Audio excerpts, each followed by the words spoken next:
Welcome back to part 2 of muscles. So we just got done talking about the sliding filament, how myosin pulls actin in from both sides to shorten the muscle. So let's look at how myosin binds to actin. Notice that we've got calcium in here. So calcium has come in and removed the block there. And so then the myosin can bind to the actin. And what happens is it does this power stroke where we release this ADP, the lower energy form of ATP, 1 less phosphate, and it moves.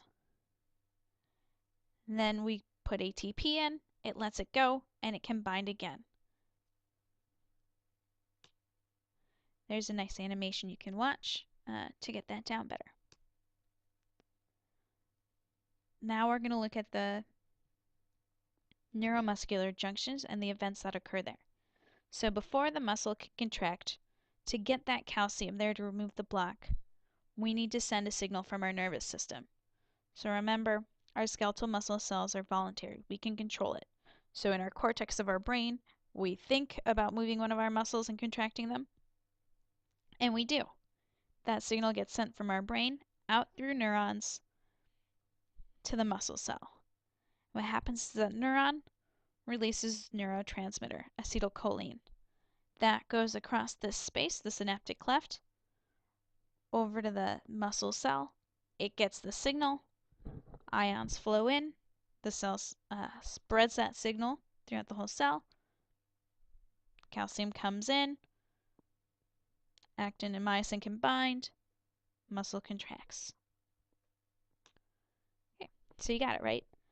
Let's go through it in a little more detail anyways. So each muscle is controlled by a motor neuron.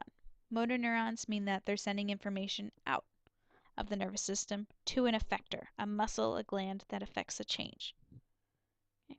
So you can see this is a great picture showing the end of the axon terminal from the neuron, and where it joins up with the skeletal muscle cell. You're going to find those junctions about in the middle of the cell, and there's going to be this gel-filled space between the axon of the neuron and the muscle fiber. That space is the synaptic cleft that acetylcholine moves through. It moves from the neuron to the muscle cell, and it binds to acetylcholine receptors on the cell's wall. That makes changes inside our muscle cell. Each motor neuron can control multiple muscle cells. And all the cells that are controlled by one motor neuron is called a motor unit. So they can be really small, like 4, or up to several hundred.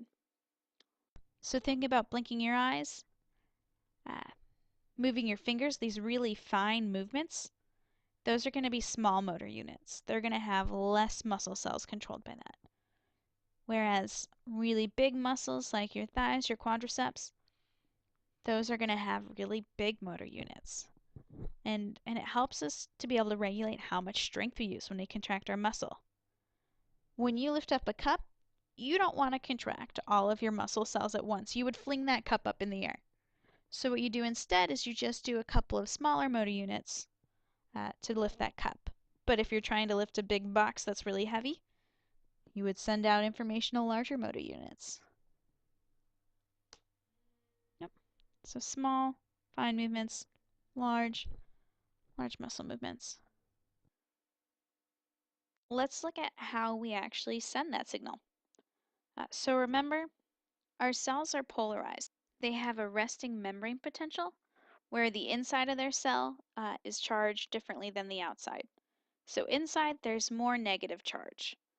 We've got our proteins in there, which are usually negatively charged. And then on the outside there's a lot more positive ions.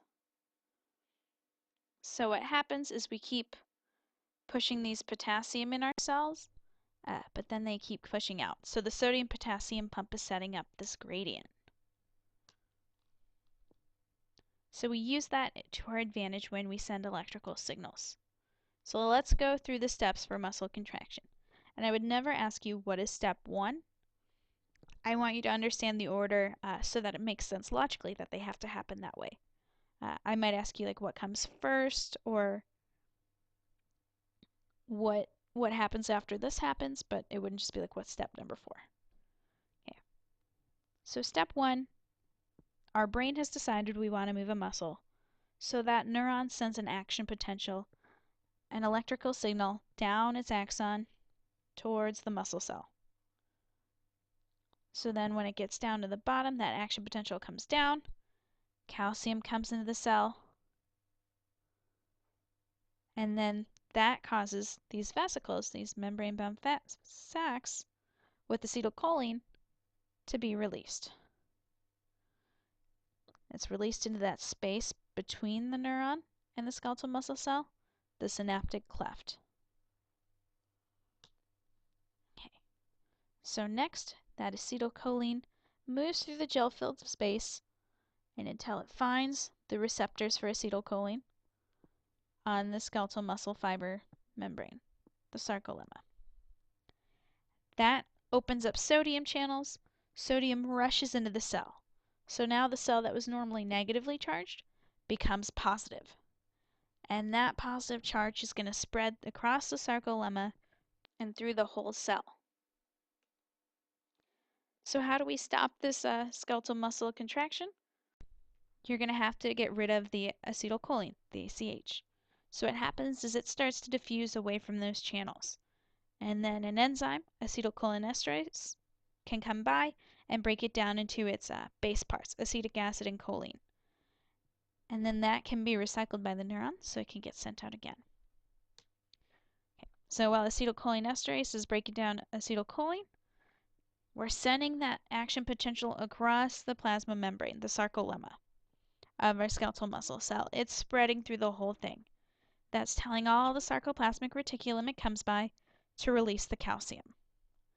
Calcium comes out, it removes the block on actin, so myosin can start to bind. Let's look at that. So there's the block. You can see the binding sites on actin, and they're blocked. And when you bring calcium in, it pulls that off, and now these binding sites are available. So myosin can bind, pull the sides together, shorten. So let's look at how that works. Myosin binds to actin. They form what's called a cross bridge, that binding. Power stroke occurs, sarcomere shortens. Now you can see all that overlap again. Then after our muscle cell's done contracting, those calcium levels drop, they go back into the sarcoplasmic reticulum. Actin is blocked again, and the muscle relaxes. It's ready to get a new signal from the neuron. Okay, you'll definitely want to review those steps. Probably watch a video on it too. There's a nice interactive animation that you can click from your PowerPoint to go through. Complete those questions to make sure you understand all the steps. Once you finish the questions, you feel good about the neuromuscular junction. Let's determine how we make ATP. Okay, so we talked about ATP stores are very low in the muscle cell. After a few seconds, it's going to have to generate ATP. And there are different ways that it can do this. You've got different muscle fibers, muscle cells in your body that are going to make ATP slightly differently. They're going to favor one of these ways over the others. The fastest way to make ATP is to take ADP, adenosine diphosphate, with 2 phosphates, and add a phosphate from another molecule called creatine phosphate. The next way we can do it is the anaerobic pathway. Anaerobic, no oxygen. It's also called glycolysis. Glycolysis, the breaking down of sugar. And then aerobic respiration. Aerobic, you need oxygen. That's going to be the most efficient but slowest way. Okay. So ATP from creatine phosphate. Here you can see ADP, and that's taking the phosphate from creatine phosphate to make ATP. So there you've got enough creatine phosphate in your muscle cell for about 15 seconds. And this is going to be a very fast reaction, so you can make ATP really quickly. Next, the anaerobic pathway, glycolysis. You're taking a glucose, a 6-carbon sugar, and breaking it into 2 3-carbon sugars. You'll have 2 pyruvic acids. And what you gain overall net is 2 ATP molecules. So this happens really fast. You don't need oxygen, so it's anaerobic. It's really nice for when you're doing quick sprints, rapid movements, where you need lots of ATP really quickly. Okay. So what happens to pyruvic acid? So that pyruvate, pyruvic acid, can do one of two things. When there's oxygen present, it's going to go to the aerobic pathway that we'll look at next. But when there's no oxygen present, it becomes lactic acid. So lactic acid, for a long time, they thought that was what made your muscles sore after you worked out. But really, it gets moved out of the muscles into your blood fairly quickly. And they think it's more about the damage to the cells, that repair that we're doing, where we're building muscle, that causes the soreness. Okay. So now let's look at what happens when there is oxygen. That pyruvate, the 3-carbon sugar, is going to go into the aerobic pathway.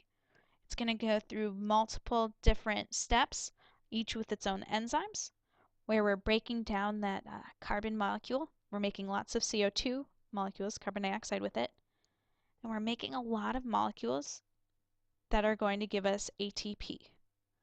So you'll see this number ranging based on where you look, but it'll be somewhere from about 30 to 36 ATP are made by this step from one glucose molecule. Okay. Here's the overall reaction that occurs through that aerobic pathway. So we're taking glucose and oxygen, we break it down, and then the results, carbon dioxide, ATP, our energy, and then water, which our body can use. So the whole point of our respiratory system and one of the main functions of our cardiovascular system is to get the cells the oxygen that they need to do this process and make ATP and get the carbon dioxide out. Because if that builds up, it's toxic, so we need to breathe it out. Here's a nice summary picture that you can look at to go through these: creatine phosphate, glycolysis, aerobic respiration. Okay, and then just really quickly, these are the different types of fibers that you can have. You can have slow oxidative. They've got lots of mitochondria. They're going to do almost all anaerobic, whereas fast glycolytic are almost going to do only that glycolysis step. Fast oxidative are going to be in the middle. So you'll see different levels of these in different animals, which is pretty neat. So cows are dark meat. They're going to be almost all slow oxidative. They don't move very quick. They're slow. They don't need to get going fast at all. Whereas animals that are like really fast, like cheetahs, they're going to have lots of the fast glycolytics, so they can sprint. They can move really quickly when they need to. And then heat production, we talked about this a bit before with the function of the muscles. Almost half of the energy released from the ATP is given off as heat, over half. So that myosin binds to actin, and each time it does that cross-bridge cycle, it releases heat. We use it to warm up. Or if we're working out and we're really warm, our temperature gets too high and we have to bring it back down. You start bringing blood to the surface, more superficial, and sweating to give off evaporative heat. So that way we're able to cool ourselves down. And then why do we get tired? What happens is we're no longer able to release calcium. We don't have our ATP sources, and we don't have acetylcholine. So after you get done working out, you're breathing really heavily. While you're doing that is you're trying to replenish your oxygen debt. So that way we can set up all those stores again. We can get back the creatine phosphates. We can convert lactate to pyruvate, take it through aerobic, get reset and ready to go. There's a nice animation.